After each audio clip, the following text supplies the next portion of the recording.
My name is Elias Carter, and for 3 months, I worked the overnight shift at Starspire Gardens. Not the Starspire you've seen in travel brochures or visited on sunny weekends. Not the place famous for bright fireworks, parades, and happy families posing for photos. This version only unlocked its gates after midnight. And if you ever receive an invitation to visit, or find a strange job listing asking for night staff, let me give you one piece of advice right now. Burn it, throw it away, and never, ever look back. I found the posting during the worst stretch of my life. I just lost my apartment. My savings had almost dried up. Every job application I sent out got the same generic reply. No positions available at this time. Then, one night at exactly 2:13 a.m., an email popped up in my inbox. No sender name, no company logo, no phone number or contact details. Just one short line. Night operations team. Starspire Gardens. Hiring immediately. The pay listed was double anything I'd ever earned. Attached was an address deep in the wooded hills outside the city. At the very bottom, in small plain text, "Be here before midnight. Do not arrive late." A week later, I was driving through thick, swirling fog on a road that didn't show up on any map. My GPS died halfway there. My phone lost all signal completely. Then I saw it. A massive central spire, glowing pale blue through the mist. Behind it rose roller coasters, observation towers, and rides I'd never seen anywhere else. Above the entrance gates, huge golden letters hung suspended in the air. Starspire Gardens. The parking lot was packed. Thousands of cars, some shiny and new, others rusted classics from decades or even a century ago. Before I could even think about turning back, someone knocked hard on my window. A man stood there, tired eyes, wearing a faded gold uniform jacket. He looked like he hadn't slept in years.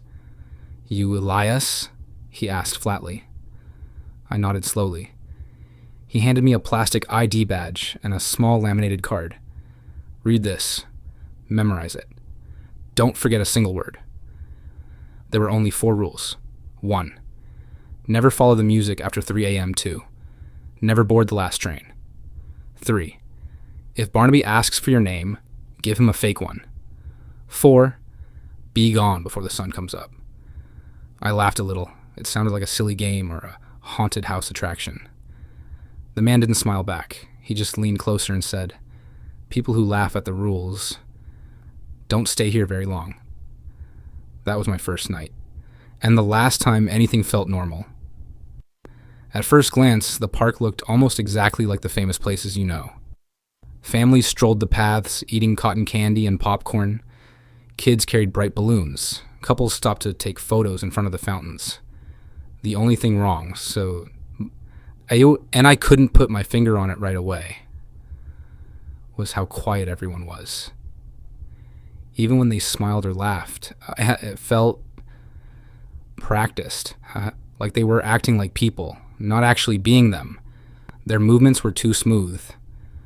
Their eyes didn't quite reflect light. Around 1 a.m., I was assigned to a ride called Whispering Creek. It was a slow boat trip that drifted through dark tunnels right beneath the central spire. My job was simple. Check the lap bars, help guests get seated, press the button to send the boats off. Easy, or so I thought. Everything changed at 3 a.m. The second the clock hit that time, soft music started playing somewhere far off. It was beautiful. Melodic. Like a lullaby you might remember from childhood, but couldn't quite place. I noticed people all over the ground stop walking at the exact same moment. Every one of them turned their heads toward the sound. A guy working next to me went pale instantly, whispering, "Don't listen to it. Don't look for it." I followed the sound, past empty food stalls, past closed attractions, into sections I hadn't even known existed. The lights grew dimmer. The air got colder. Eventually, I found a small wooden door tucked behind the base of the spire. The music was pouring out from behind it now, clearer and sweeter, but also Sad. Deeply sad. My hand reached for the handle. My fingers almost touched the cold metal. Then I remembered rule number 1. Never follow the music after 3 a.m. I stepped back immediately. My heart was pounding. And the music cut out, completely, instantly, into total silence. Dead silence. Not even wind in the trees. Then, bam! Something slammed hard against the other side of the door. The whole wall shook. Dust fell from the frame. I turned and ran all the way back to the main walkway without stopping once. I didn't look behind me. I didn't want to know what was there. The next day I asked another worker about it. He stared at me for a long time, like I'd just told him I'd played with fire. That door wasn't there yesterday, he said quietly. A week later, I learned exactly why rule number 2 existed. Never ride the last train. Every night, just before close, a dark black train would roll in near the back edge of the park. No schedule, no announcements, no signs. It just appeared out of the mist, sitting on tracks that usually weren't even there. People would line up, silently, calmly, get on, and the train would pull away into the trees. It never came back. One night, I saw a little girl standing alone by the tracks. She looked about 8 years old, wearing a blue dress, crying softly. "Are you okay?" I asked, stepping close. She pointed toward where the train had vanished. Her face was pale, almost gray. "My parents got on," she said. "When are they coming back?" I didn't know what to say. I wanted to help her. Suddenly, a senior staffer grabbed my arm, tight enough to hurt, his fingers digging into my skin. Harsh whisper. "Don't speak to anyone waiting near that train. Ever." The girl turned slowly toward us and smiled. Her mouth stretched so wide it almost reached her ears.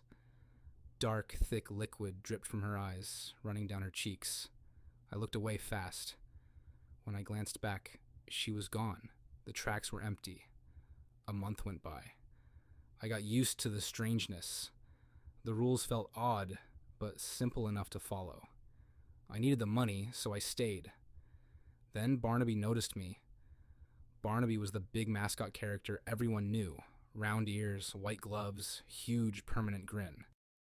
But this version was different. His costume looked decades old, fabric faded and stiff, stained in places.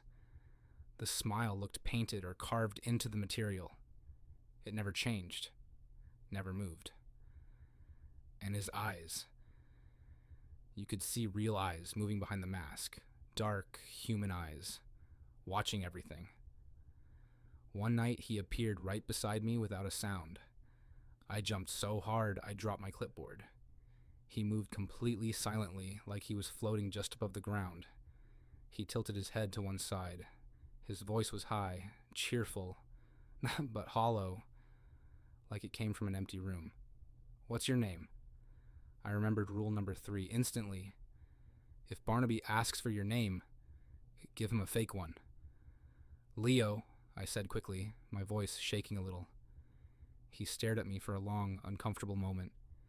It felt like he was looking right through me, into my head. Then slowly, he nodded. "Good." He turned and walked away into the fog. The next day, I asked a longtime employee what would have happened if I'd told the truth. He went pale. He looked around to make sure no one was listening before he spoke. "There was a girl named Jessica," he said, swallowing hard. Barnaby asked her the exact same question. She was new. She thought it was funny. She told him her real name. "And?" I asked. "Nobody remembers her anymore."